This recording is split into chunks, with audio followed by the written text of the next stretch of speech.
کیا کہ لیلۃ القدر کے حوالے سے کچھ باتیں آج کر لی جائیں تو بہتر ہے۔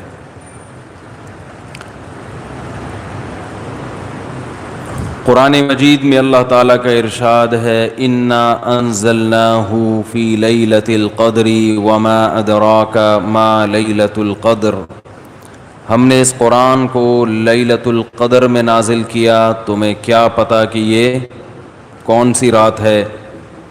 لیلۃ القدر خیر من الف شہر، یہ رات 1000 مہینوں سے بہتر ہے۔ تنزل الملائکۃ والروح فیہا بإذن ربہم من کل امر، فرشتے اور جبریل اس رات میں رب کے حکم سے نازل ہوتے ہیں، من کل امر، ہر طرح کے احکامات لے کر۔ سلام ہی حتی مطلع الفجر، یہ سلامتی ہے یہ رات یہاں تک کہ فجر طلوع ہو جائے، یعنی سحری کا وقت ختم ہو جائے۔ اس بارے میں ایک چیز تو لوگ بہت زیادہ جو پوچھتے ہیں کہ لیلۃ القدر تو ہر ملک میں الگ الگ ہوتی ہے، آج یہاں 27ویں ہے، سعودیہ میں کیا ہے 28ویں۔ تو اس بارے میں خوب سمجھ لیں کہ جتنی عبادتیں شریعت نے ہمیں دی ہیں اور ان کے وقتوں کے جو فضائل بیان کیے ہیں وہ ہر ملک کے اسی حساب سے ہوں گے۔ اللہ نے حکم دیا اقیم الصلاۃ لدلوک الشمس، سورج کے ڈھلکتے ہوئے نماز پڑھو، سورج طلوع ہونے سے پہلے فجر کی نماز۔ تو آپ جہاں نماز پڑھ رہے ہوگے وہاں کا سورج مراد ہوگا یا جاپان کا؟ بولو نا بھائی کیا ہو گیا؟ بھائی جاپان میں ہو تو جاپان میں سورج طلوع ہو رہا ہے، پاکستان میں ہو تو پاکستان میں۔ ابھی جاپان میں تو پتہ نہیں کیا ٹائم ہو رہا ہوگا۔ تو جیسے نمازوں کے اوقات ہر ملک کے اپنے حساب سے ہوتے ہیں، سعودی عرب میں فجر کا ٹائم جب داخل ہوتا ہے تو ہمارے ہاں فجر گزر چکی ہوتی ہے، مغرب اشراق کا وقت بھی ختم ہو چکا ہوتا ہے۔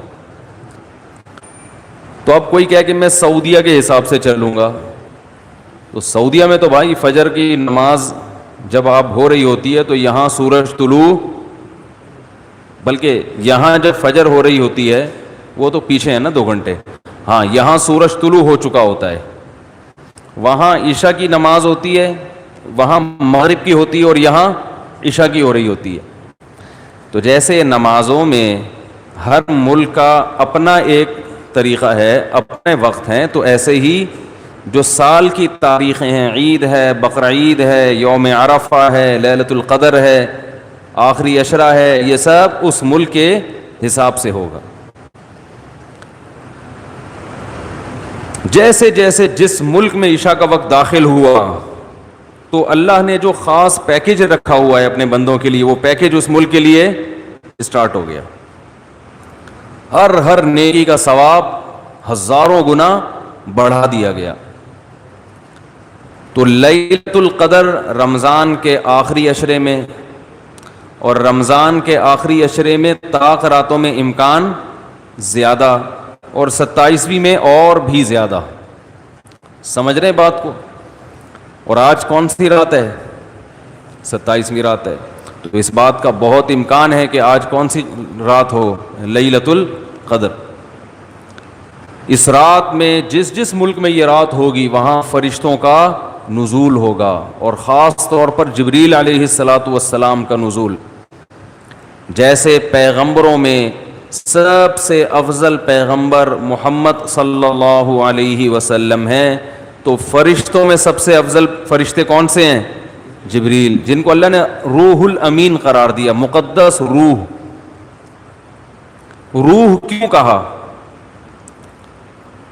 روح اس لیے کہا کہ روح جب ہماری باڈی میں ہوتی ہے تو ہماری باڈی زندہ ہوتی ہے، تو جبریل علیہ الصلاۃ والسلام ہماری روح کے لیے، روح کو طاقت بخشنے کا ذریعہ بنتے ہیں، کیونکہ وہ وحی لے کر آئے اور وحی سے ہماری روحانی قوت بولو نا بھائی, بڑھتی ہے. روحانی قوت کس سے بڑھتی ہے؟ وحی سے. عبادات ہمیں پتہ چلی وحی کے ذریعے, روزے ہمیں پتہ چلے وحی کے ذریعے. یہ آسمان سے کون سارے پیغام زمین پر نبی کے پاس لے کر آیا؟ جبریل علیہ السلام. جبریل نے نبی کو بتایا کہ شہر رمضان الذی انزل فیہ القرآن. اللہ کا کلام جبریل نے لیا اور جبریل علیہ السلام نے ہمارے نبی صلی اللہ علیہ وسلم کے دل پہ یہ کلام نازل کیا. تو ہمیں جو پتہ چلا کہ رمضان میں روزے رکھنے ہیں, یہ ہمیں نبی سے پتہ چلا. اور نبی کو کس سے پتہ چلا؟ جبریل علیہ السلام سے. نماز کا ہمیں پتہ چلا نبی سے, اور نبی کو کہاں سے؟ کیا ہو گیا بھائی, پرابلم؟ تو نبی کو کہاں سے پتہ چلا؟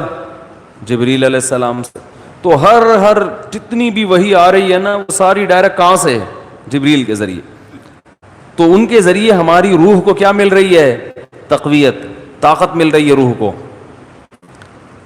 تو وہ کیونکہ یہ رات روحانی ترقی کا ذریعہ ہے, تو اللہ نے اس رات میں جبریل علیہ السلام کو زمین پہ اتارا تاکہ جس فرشتے کی مناسبت ہے نا اس رات سے, وہ فرشتے اس زمین پر نازل ہوں. تو اب مسئلہ یہ ہے کہ آج انسان جسم کی تو بڑی محنت کر رہا ہے, روح کو پروٹوکول دینے کے لیے تیار. بھائی دیکھو ایک بات بتا دوں, جملہ ادھورا چھوڑوں گا اس کو کمپلیٹ کرنا پڑے گا, اچھا لگے یا برا لگے, میرا اصول ہی یہی ہے. تو میں بول رکوں تو ایک دم آگے کمپلیٹ کر دیں جملہ. مجھے ایک اندازہ تو ہو نا کہ دماغ حاضر بھی ہے, سن رہے ہیں, ٹھیک ہے نا. تو ہر ایک کا خپل طریقہ ہوتا ہے نا بیان کا, ہمارا یہی طریقہ ہے بیان کا. جملہ مکمل چھوڑوں, آپ نے کمپلیٹ کرنا ہے اس کو. مجھے احساس رہتا ہے کہ ماشاءاللہ غور سے سن رہے ہیں. تو یہ اللہ نے ہمیں راتیں کیوں دی, اللہ نے ہمیں رمضان کیوں دیا, تراویح کیوں دی, تہجد کیوں دی؟ غیر مسلموں کے پاس یہ چیزیں ہیں نہیں ہیں. وہ صبح اٹھیں گے, جاگنگ کریں گے, روح کے لیے, باڈی کے لیے. یہ بڑے ہالی ووڈ اور بالی ووڈ کے ایکٹروں کا بڑا سننے میں آتا ہے کہ باڈی کی فٹنس کا, فزیکل فٹنس کا بڑا خیال کرتے ہیں, صبح اٹھتے ہیں, جاگنگ کرتے ہیں. ہم پوستیوں کی طرح, معذرت کے ساتھ, ہماری قوم صبح اٹھتے ہی نہیں ہے. یہ جو ریز آ رہی ہیں نا, ریز, ہماری آواز ان ریز کی پشت پہ سوار ہو کر دنیا تک پہنچ رہی ہے. اچھا, تو چارجنگ ختم ہو گئی تھی کیا؟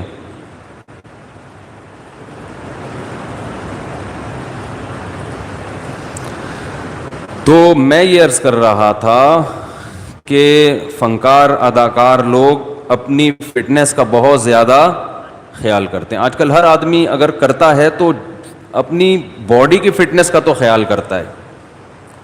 صبح اٹھ کے جاگنگ کریں گے, ڈائٹنگ, یہ نہیں کہ پراٹھے کھا رہے ہیں آلو کے, تمیز سے کھائیں گے, 1 گلاس دودھ, پھر 2 انڈے ہاف بوائل, ٹھیک ہے نا, پروٹین لینے ہیں, پھر جو ہوتے ہیں نا ڈائٹ جن لوگوں کی. تو باڈی کی محنت تو آج کی جا رہی ہے, روح کو طاقت دینے کی کوشش نہیں کی جا رہی.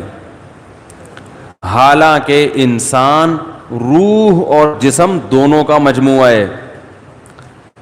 بھائی ایک دفعہ اس کو لگا دیں, جو بار بار آپ اٹھ رہے بیٹھ رہے ہیں نا, میرا بڑا دماغ خراب ہو رہا ہے اس سے, یا تو اس کو بند کر دیں, کوئی ضروری نہیں ہے, ریکارڈ کر لیں ویسے ہی. اس سے جو ہے نا بہت زیادہ ڈسٹربنس ہوتی ہے. ہو گیا تو ٹھیک ہے, نہیں تو وہ دوسرا کیمرہ لا کے ریکارڈ کر دیں, اس کو بند کر دیں. تو کیا کہہ رہا تھا میں, سیٹنگ, اپنی سیٹنگ, اب ادھر سے سیٹ کریں اس کو, وہاں سے تو ہو گئی, اب ادھر سے بھی پانا لا کے نا میری اپنی سیٹنگ کو بھی سیٹ کریں. کیا کہہ رہا تھا میں؟ تو روح جو ہے نا, دیکھو انسان جو ہے نا, انسان کو جانوروں پر قیاس نہیں کیا جا سکتا. اچھا جانور کسے کہتے ہیں؟ جو صحت مند ہو. اچھی بکری تو دودھ زیادہ دیتی ہو, اچھی بھینس دودھ زیادہ دیتی ہو, اچھی گائے دودھ زیادہ دیتی ہو, اچھا بیل زیادہ ہل چلا لیتا ہو, ایسا ہی ہے نا. اچھا گدھا ویٹ زیادہ اٹھا لیتا ہو. تو اچھا انسان جو ویٹ زیادہ اٹھا لیتا ہو, تو اس میں اور گدھے میں کوئی فرق ہوا پھر؟ بھائی آج اچھا انسان اسے کہتے ہوئے اتنا ویٹ اٹھایا بھائی تو اٹھا سکتے ہے؟ وہ کہہ رہا نہیں بھائی ہم تو نہیں اٹھا سکتے. بھائی آپ بہت اچھے، میں کیا ہوں؟ میں گندا ہو گیا. یہی مطلب ہوا نا. تو انسان کو اگر صرف جسمانی اور مادی اعتبار سے فضیلت دی جائے تو پھر انسان کی کوئی فضیلت نہیں ہے، کیونکہ مادی اعتبار سے انسان سے زیادہ صحت مند بہت سے جانور ہوتے ہیں.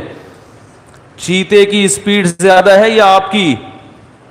تو بھاگنے میں چیتا اچھا ہے یا آپ؟ چیتا اچھا ہے. جبڑا جو پھاڑنے کی طاقت ہے وہ شیر کی اچھی ہے یا آپ کی؟ شیر کی اچھی ہے. تو پکڑ کے اعتبار سے آپ سے اچھا کون ہے؟ شیر ہے. قرآن کے الفاظ دیکھو، کلا انا خلقناہم مما یعلمون. اللہ فرماتے ہیں ہرگز یہ انسان اپنے آپ کو فضیلت والا نہ سمجھے، اس لیے کہ ہم نے اس انسان کو جس چیز سے پیدا کیا ہم جانتے ہیں.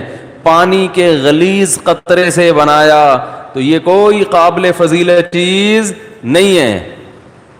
تمہارا تو میٹیریل ہی گندا ہے جس سے تمہیں بنایا گیا. گندا میٹیریل، پیٹ میں ہر وقت گند، اور مرنے کے بعد بھی گند. ایک پتلی سی لیئر چڑھا دی اللہ تعالیٰ نے ایک اسکن کی، کھال کی، جس سے انسان کی گندگی چھپ جاتی ہے. بنایا کس سے؟ غلیظ ناپاک پانی جو باڈی سے نکل جائے تو غسل فرض ہو جاتا ہے، کپڑوں پہ لگ جائے تو دھوئے بغیر نماز نہیں ہوتی، اتنا گندا. اور جب ماں کے رحم میں وہ بننا شروع ہوتا ہے تو اتنا بدبودار گوشت کہ اگر وہ دنیا میں آ جائیں تو لوگ ناک دبا کے بھاگ جائیں وہاں سے، اتنا گندا. اور جب دنیا میں آتا ہے تو اندر بھی سب کیا بھرا ہوا ہے؟ بولو نا بھائی، گند.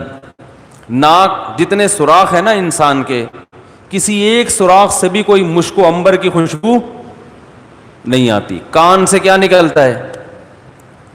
کوئی عود کی خوشبو نکلتی ہے کان سے. ویسے جب کانیں ہوتی ہیں نا ان سے تو پتہ نہیں کیا نکلتا ہے، لیکن انسان کے کان سے گند نکلتا ہے. ناک سے کوئی مشک و عنبر کبھی دیکھا کسی کے نکلتے ہوئے؟ بھئی ناک سڑکتا ہے تو خوشبو کے بھبوکے آتے ہیں، کبھی دیکھا؟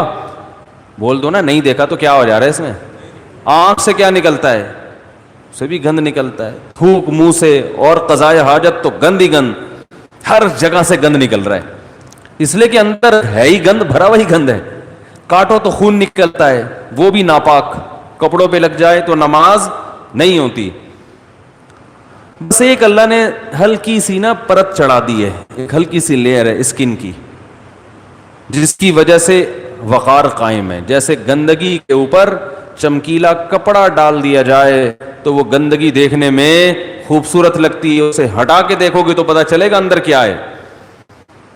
اور فیوچر انسان کا یعنی پاسٹ کیسا ہے؟ پانی کا غلیظ قطرہ. پریزنٹ جو اس کی ابھی موجودہ حالت ہے اس میں بھی گند ہی بھرا ہوا ہے. ذرا سی ہوا خارج ہو جائے نا تو مجلس میں لوگ بھاگ جاتے ہیں. اور فیوچر کیا ہے؟ جیسے ہی سانس بند ہوگی فوراً لاش سڑنا اور گلنا شروع. یہ چودھری صاحب ہیں، یہ وڈیرے صاحب ہیں، یہ چیف ہیں، یہ جناب پرنسپل صاحب ہیں، یہ ہیڈ ماسٹر ہیں، جو بھی ہو بھائی آپ، جیسے ہی روح نکلی گند ڈھیر، میت جو ہے نا ایک دم سڑنا شروع ہو جاتی، آنکھیں ابلنا شروع ہو جائیں گی، ہاتھ خود بخود کرنا شروع. اتنی بدبو لاش کبھی دیکھی ہے؟ کس قدر بدبو ہوتی ہے اگر کوئی پرانی لاش پڑی ہوئی ہو. اس لیے حکم ہے اس کو مٹی میں جا کے دباؤ. کیڑے کھانے، آنکھوں میں کیڑے، کان میں کیڑے، ناک میں کیڑے گھس رہے ہوتے ہیں کھانے کے لیے. یہ بڑے بڑے حسین اور جمیل لوگوں کا یہ حال ہوتا ہے. تو اللہ فرماتے ہیں کہ انسان تجھے جو میں نے فضیلت دی ہے وہ فزیکل فٹنس کی وجہ سے نہیں دی ہے، اس وجہ سے نہیں دی ہے کہ تیرے پاس وسائل بہت ہیں. وسائل کی وجہ سے بھی نہیں کہ تو بڑا پیسے والا ہے. انسان کو اللہ نے فضیلت دی ہے روحانی زندگی کی وجہ سے. جس کی روح اچھی ہوگی جسم سے نکلنے والے اعمال اچھے ہوں گے. روح گندی ہوگی جسم سے نکلنے والے اعمال گندے ہوں گے. کہتے ہیں نا موسیقی روح کی غذا ہے. گندے لوگوں کی روح کی غذا ہے. اچھے لوگوں کی روح کی غذا قرآن کی تلاوت اور ذکر اللہ ہے. ہمارے حضرت جب ذکر کیا کرتے تھے نا عجیب کیفیت ہو جاتی تھی. ایک شعر پڑھا کرتے تھے, دم رکا سمجھو اگر دم بھر بھی یہ ساغر رکا, میرا دور زندگی ہے یہ جو دور جام ہے. کیا زبردست شعر ہے. اللہ کے ذکر کو نا شراب سے تعبیر کیا ہے. جیسے شرابیوں کو شراب محبوب ہوتی ہے نا, اور شراب خانے میں جب وہ جاتے ہیں, مے خانہ جسے کہتے ہیں, آواز صاف آ رہی کہ نہیں آ رہی؟ مے خانے میں شرابی جاتے ہیں تو شراب کے جام چل رہے ہوتے ہیں. ادھر ایک پیا, ختم ہوا, لیا دوسرا پیا, ٹھیک ہے نا. تو جیسے شرابی کو شراب سے عشق ہوتا ہے اور وہ کہتا ہے دم رکا سمجھو, کہہ رہے سمجھو میرا دم رک گیا, دم بھر بھی یہ ساغر رکا.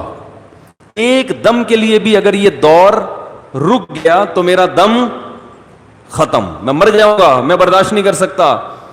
میرا دور زندگی ہے یہ جو دور جام ہے. یہ جو شراب کا دور ہے نا یہی میری زندگی کا بھی دور ہے. میرے بلڈ کی جو سرکولیشن ہے وہ اسی سرکولیشن کی وجہ سے جو شراب کے پیالے جو گھوم رہے ہیں. تو حضرت اللہ کے ذکر کے بارے میں یہ شعر پڑھا کرتے تھے کہ اللہ کے ذکر کی ہمیں ایسی لت پڑ گئی ہے, ایسا چسکا لگ گیا ہے جیسے شرابی کو شراب کا چسکا لگتا ہے. تو حضرت بڑے مزے سے ذکر اللہ کے بارے میں یہ شعر پڑھا کرتے تھے, دم رکا سمجھو اگر دم بھر بھی یہ ساغر رکا. کہ اللہ تیرے نام کی لذت اور تیرے نام کا چسکا ہمیں ایسا لگ گیا ہے کہ دنیا کی کوئی بھی نعمت ہم سے چھین لی جائے ہم مریں گے نہیں. کوئی ہم سے تیرا نام لینا چھڑوا دے, کوئی ہماری زبان پہ تیرا ذکر کرنا ہم سے چھڑوا دے, ہم ایک سیکنڈ کے لیے بھی زندہ نہیں رہ سکتے. یہ کیفیت ہوتی ہے کس کی بھائی؟ اہل اللہ کی, جن کی روح پاکیزہ ہوتی ہے. اور جن کی روح ناپاک ہوتی ہے, جب تک وہ اداکاراؤں کے ڈانس اور ناچ نہ دیکھ لیں اور ان کے ناچ گانے کا میوزک نہ سن لیں, ان کی روح کو تسکین بولو نا بھائی نہیں ملتی. تو روح کی بات ہے. جیسے ہیروئنچی کو اور شرابی کو اس کی باڈی کو تسکین ہیروئن اور شراب سے ملتی ہے, لیکن جس انسان کو اس گندگی کی عادت نہیں ہے اسے تسکین کے لیے شراب اور ہیروئن کا سہارا نہیں لینا پڑتا. اسے تو بدبو آتی ہے, اسے تو گھن آتی ہے. تو مسئلہ ہی سارا کس کا ہے بھائی؟ روح کا ہے. تو اللہ تعالیٰ نے جبریل علیہ الصلاۃ والسلام کے ذریعے انسان کی روح کو طاقت دی ہے. تو روح پاکیزہ بنتی ہے برے اعمال کو چھوڑنے سے اور عبادت کرنے سے. اور جیسے جیسے عبادت کرتا ہے انسان, روح اور زیادہ پاکیزہ ہونا شروع ہو جاتی. یعنی اگر آپ کی روح میں پاکیزگی نہیں ہے تو آپ عبادت شروع کر دو, پیدا ہونا شروع. اور جیسے جیسے پاکیزگی آئے گی, عبادت جو مشکل لگ رہی تھی وہ عبادت آسان ہونا شروع ہو جائے گی. تو آج باڈی کی طرف تو ہماری قوم کی تو نہ باڈی کی طرف توجہ ہے نہ روح کی, لیکن میں تو ان لوگوں کی بات کر رہا ہوں جو لبرل لوگ ہیں, وہ روح کو تو بالکل فوکس کرتے ہی نہیں ہیں. اور ہمارے ہاں تو نہ روح کی فکر اور نہ جسم کی فکر, کسی چیز فکر لیس, ٹینشن فری زندگی. ٹینشن تو فری نہیں ہے لیکن فکر فری کہہ سکتے ہیں, جس کی وجہ سے ٹینشن ہی ٹینشن, کیونکہ جب نہ ادھر کے نہ ادھر کے تو پھر ظاہر ہے کھا کھا کے دھماکے سے پھٹ جائیں گے, اور روحانی زندگی کا تو بیڑا غرق. تو رمضان میں اللہ تعالی دیکھو روح کو طاقت ملتی ہے نفس کے خلاف مجاہدہ کر کے. جب آپ دنیا میں دو طاقتیں, دو نظریات چل رہے ہیں, جو مذہب مخالف لوگ ہیں نا وہ کہتے ہیں انسان کی ہر خواہش پوری ہونی چاہیے. ان کی پوری دوڑ دھوپ اور قانون سازی اسی کے لیے. مکان سستا ہو جائے, روٹی سستی ہو جائے, کپڑا سستا ہو جائے, ہر ایک کا علاج فری ہو جائے, یہ ہو جائے وہ ہو جائے, جس کے جو دل میں خواہش آئے وہ خواہش پوری ہو جائے. اسی کو انٹرٹینمنٹ کہتے ہیں, اسی کو عیاشی کہتے ہیں. اسلام نے ہمیں بتایا ہے کہ تم جتنی خواہشات پوری کرو گے ہر خواہش مزید خواہشات کو پیدا کر کے جائے گی. جیسے کورونا وائرس کے کہتے ہیں نا 1 سے 100 ہو جاتے ہیں. اب جس نے پہلا وائرس پیدا کر دیا یا خود بخود ہو گیا قدرت کی طرف سے, تو بس ایک دفعہ کیا, اب وہ ملٹی پلائی, بولو بھائی, ہوتا چلا جا رہا ہے نا. ایک خربوزے کا بیج ڈال دو, اب مزید بیج پیدا کرنے کی ضرورت نہیں ہے, وہ اسی سے خود بخود پیدا ہوتے چلے جائیں گے. اسی لیے شاعر نے کہا ما قضا احد منها لبانته ولن انتهى عرب الا الى عربی, کہ اس دنیا میں آج تک کسی نے اپنی خواہشات پوری نہیں کی ہیں. جس نے ایک خواہش پوری کی تو وہ ایک خواہش جب ختم ہوئی تو ہزاروں خواہشات کو پیدا کر کے ختم ہوئی ہے. وہ یہ جو ہمیں نظر آ رہے ہیں نا, بہت سے لوگ لائف کو انجوائے کر رہے ہیں, ان کی ہر خواہش پوری ہو گئی, ابھی انہیں کچھ بھی نہیں چاہیے. یہ آپ کو لگ رہا ہے کہ کچھ نہیں چاہیے, آپ کبھی ان کے پاس جا کے بیٹھیں گے تو پتہ چلے گا کہ جتنا ان کو چاہیے اتنا ہمیں نہیں چاہیے. تو اسلام نے ہمیں کچھ ایسی کام بھی بتائے ہیں جس میں ہمیں اپنے نفس کے اگینسٹ چلنا پڑتا ہے. دل نہیں چاہتا مگر اس کی مخالفت کرنی پڑتی ہے. دل کی خواہشات کو جتنا کچلیں گے روح کو طاقت اتنی زیادہ ملے گی, اور روح کو تسکین ملتی ہے اس سے. تو اسلام نے ہمیں اپنے جسم کی خواہشات کو کچلنے کے لیے روزہ دیا.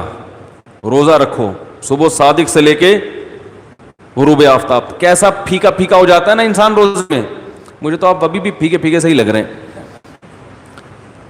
عجیب سا نا کسی کام کا دل لگ رہا ہے, بیٹھے ہوئے ہیں, نہ گٹکا کھا سکتے ہیں, نہ پان کھا سکتے ہیں, نہ سگریٹ پی سکتے ہیں, نہ چائے پی سکتے ہیں, نہ کھانا کھا سکتے ہیں. سوکھا سوکھا سا منہ ہوتا ہے سب کا. روزے کی حالت میں دیکھو سب کی حالت کیا ہوتی ہے. کسی کام میں دل نہیں لگ رہا. اللہ نے کہا بس 1 نہیں 2 نہیں 3 نہیں 4 نہیں, کتنے 29 یا 30. آسان کام تھوڑی ہے. پھر ہاتھ باندھ کے اللہ کے سامنے کھڑے ہو جانا, نماز میں باؤنڈ کر لینا اپنے آپ کو. آج دنیا میں دنیا پرستوں کے لیے سب سے قیمتی چیز ٹائم ہے. وہ ٹائم کہتے ہیں کہ اتنی دیر ہم مسجد میں اللہ کے سامنے ہاتھ باندھ کر کھڑے رہیں, اس سے ہمیں ملتا تو کچھ بھی نہیں ہے. تو یہ تو ٹائم ویسٹنگ ہے. تو اللہ نے کہا کہ کرو یہ کام, تمہارا دل نہیں چاہتا مگر تمہیں کرنا پڑے گا. تو جب انسان بار بار بار بار اپنی خواہشات کے اگینسٹ چلتا ہے نا تو اس کی روح کو طاقت ملنا شروع ہو جاتی.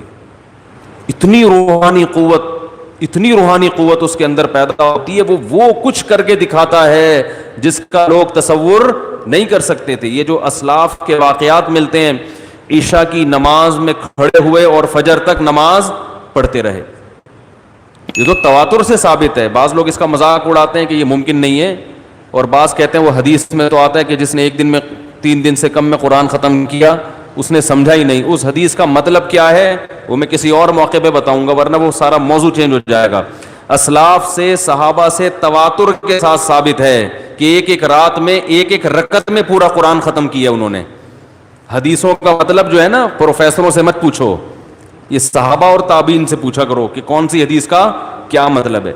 حضرت عمر رضی اللہ تعالیٰ عنہ نے حضرت عثمان کی طرف ایک دن اشارہ کر کے فرمایا کہ مجھے اس شخص سے محبت کیوں نہ ہو, یہ وتر کی 1 رکعت میں پورا قرآن پڑھ لیتے ہیں.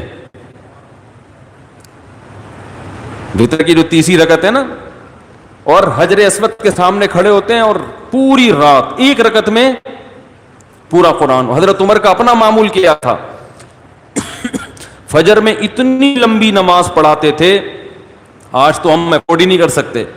صبح صادق کا وقت جب شروع ہوتا تو نماز شروع کی جاتی, اور سورج نکلنے سے پہلے سلام پھرتا تھا فجر کا.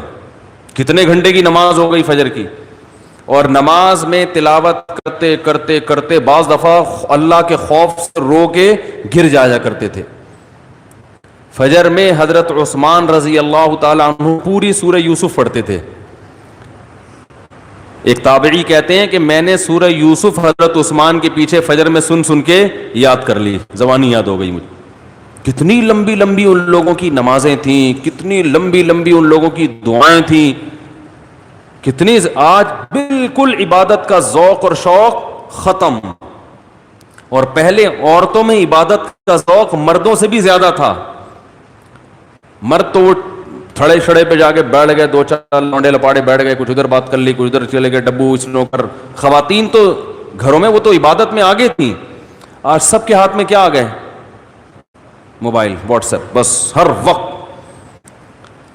میری والدہ اللہ ان کی مغفرت فرمائے, آخر عمر میں تقریباً 1.5-2 سال ان کا دماغ کام نہیں کرتا تھا. جیسے قومے کی کیفیت ہوتی ہے نا, یہ ہو گئی تھی کیفیت. تو ہوش نہیں تھے ان کو, کوئی بات بتاؤ سمجھ میں نہیں آتی تھی. لیکن تسبیح جیسے ہی پکڑاتے تھے نا, فوراً چلنا شروع, اور زبان بھی چلنا شروع. کیوں؟ لاشعور میں یہ چیز, بولو نا بھائی, بیٹھ گئی. کیونکہ زندگی بھر تسبیح پڑھی ہے نا, تو اب ہوش نہیں ہے. تو جیسے ہی تسبیح ہاتھ میں آئی, اللہ کا نام شروع. میرے بڑے بھائی جب سورہ یاسین کی تلاوت کرتے ان کے سامنے, تو سورہ یاسین کا تلاوت کے جو کوئی لفظ چھوٹ جاتا نا, تو وہ ان کی زبان سے نکل جاتا تھا. جیسے آخری لفظ آ رہا ہے نا مبین, تو وہ رک گیا تو وہ ان کی زبان سے نکل. ایک لاشعور میں سورہ یاسین بہت پڑھی ہے انہوں نے. تو میں نئی نسل کو دیکھ کے یہ پیشگوئی کر سکتا ہوں کہ جب ہمارا بڑھاپا ہو, اللہ ہم سب کو بچائے, تو پتہ نہیں ہمارا حال کیا ہوگا. ہوش میں نہیں ہوں گے. کوئی تسبیح لا کے پکڑائے گا تو ایسے لگے گا جیسے یہ پتھر ہے. جیسے ہی موبائل لا کے پکڑائیں گے نا, ٹھک ٹھک چلنا, فوراً سب سے پہلے لاک کھلے گا اس کا. حقیقت بتا رہا ہوں میں, کیونکہ لاشعور میں یہ چیز بیٹھ گئی ہے. موبائل ہے, فیس بک, واٹس ایپ, یوٹیوب, ایک دم چلنا شروع, ٹھک ٹھک ٹھک, میسج بازیاں. اور بھائی کیا کر رہی ہو, دوپٹہ کہاں سے خریدا, خواتین کی نا. چاہے قومے میں ہو یا کچھ بھی ہو, اللہ بچائے سب کو قومے میں جانے سے. جو کام زندگی بھر کیا ہوتا ہے, جب انسان ہوش میں نہیں ہوتا تو وہی کام اس کے سامنے آنا شروع ہو جاتا ہے.